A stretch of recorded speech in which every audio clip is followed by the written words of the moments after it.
बिस्मिल्लाहिर्रहमानिर्रहीम, अस्सलाम वालेकुम। मैं हूं Ismail Qasim and you are watching the blue truth. Israel के सीरिया में ईरानियन कॉन्सुलेट के हमले के जवाब में फाइनली ईरानियन रिटालिएशन देखने में नज़र आई, जब दुनिया की तारीख का सबसे बड़ा UAV अटैक ईरान की जानिब से इजराइल पर लॉन्च किया गया।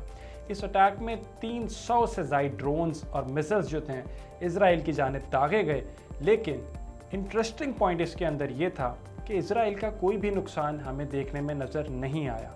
जो बाइडेन एडमिनिस्ट्रेशन ने इस ईरानियन अटैक को अनप्रेसिडेंटेड कहा, लेकिन ईरान की जानिब से जो मौक़िफ़ सामने आया वो ये था कि यूनाइटेड नेशन का चार्टर का आर्टिकल 51 जो है ईरान को राइट टू सेल्फ डिफेंस की ऑप्शन देता है, एंड उन्होंने इसी राइट को एक्सरसाइज किया है। ईरान और इजराइल की प्रॉक्सी वॉर तो दहाइयों से जारी है, लेकिन this is the very first time in history कि ये दोनों नेशंस का एक बायलैटरल डायरेक्ट कॉन्फ्लिक्ट जो है वो देखने में नज़र आ रहा है। इजराइल ने as a result of the Iranian retaliation ये क्लेम किया है कि हो सकता है कि वो अगले 24 से 48 घंटे में ईरान के ऊपर एक डायरेक्ट अटैक लॉन्च कर सकते हैं। बहुत से लोग ये सवाल करने में मसरूफ़ हैं कि आखिर दुनिया का सबसे बड़ा UAV अटैक किया गया ईरान की जानिब से इजराइल पर, तो फिर वो क्या वजह है कि इजराइल का कोई भी जानी नुकसान नहीं हुआ। इजराइल के पास कुछ ऐसे डिफेंस सिस्टम्स हैं जो इसे किसी भी हमले के दौरान महफूज रखने की सलाहियत रखते हैं। एक रिपोर्ट के मुताबिक हालिया जंग में इजराइल पर अब तक 8000 से ज़ायद मिसाइल दागे गए हैं। ये जो गज़ा इजराइल का कॉन्फ्लिक्ट जारी है, इसके अंदर इजराइल पर अब तक 8000 से ज़ायद मिसाइल दागे गए हैं, लेकिन इजराइल का डिफेंस सिस्टम इतना मजबूत है कि इनमें से ज़्यादा को हवा में ही इंटरसेप्ट करके नाकारा बना दिया जाता है।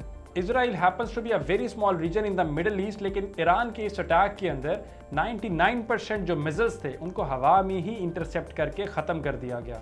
इतने बड़े हमले के बावजूद भी इजराइल के अंदर कोई जानी नुकसान नहीं हुआ। उनकी एजेंसी के बकौल एक बच्ची को मामूली चोटें आईं और एक बेस को मामूली नुकसान हुआ।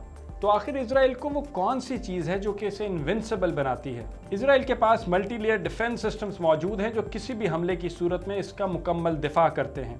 इसमें 3 चीज़ें शामिल हैं: आयरन डोम जो कि शॉर्ट रेंज होता है, एरो 2 और एरो 3 लॉन्ग रेंज, एंड साथ ही साथ डेविड स्लिंग जिसको मिड रेंज कहा जाता है।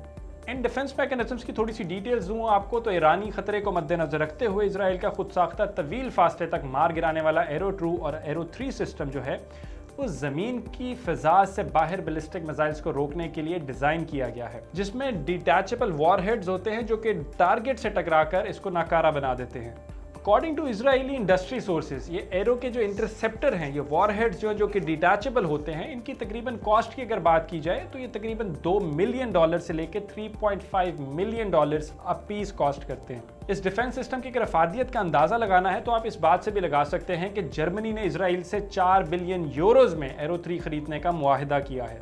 ये तो थे long range defence mechanism system. अगर मिड रेंज डिफेंस सिस्टम की आपको बात बताऊं, जिसको डेविड स्लिंग्स के नाम से जाना जाता है, तो mid range David sling system 100 से 200 किलोमीटर तक बैलिस्टिक मिसाइल्स को मार गिराने की सलाहियत रखता है।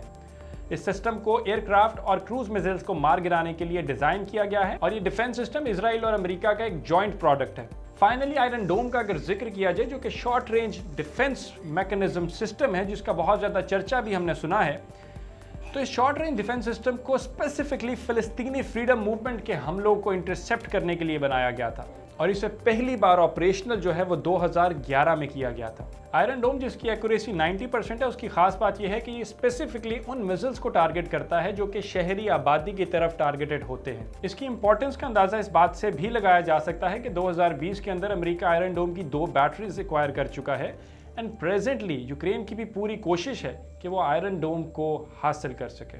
This is me Ismail Qasim signing out, until next time, stay tuned ji, अल्लाह हाफिज़।